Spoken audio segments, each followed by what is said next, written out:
phản lực ZE. Siêu to khổng lồ. Đi xe buýt. Rồi lên máy bay. Mình lên máy bay nhá.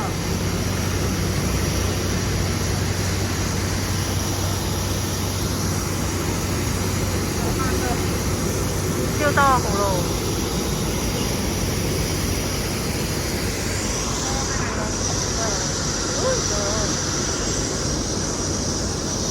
Anh đứng đây, quay anh.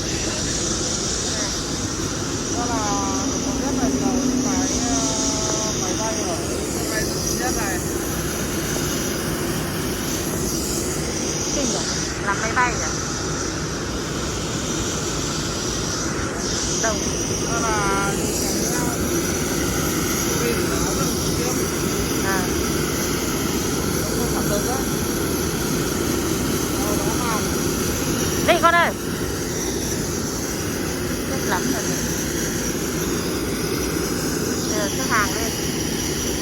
Đi anh. Cho ấy để lên. Đi Tuấn ơi.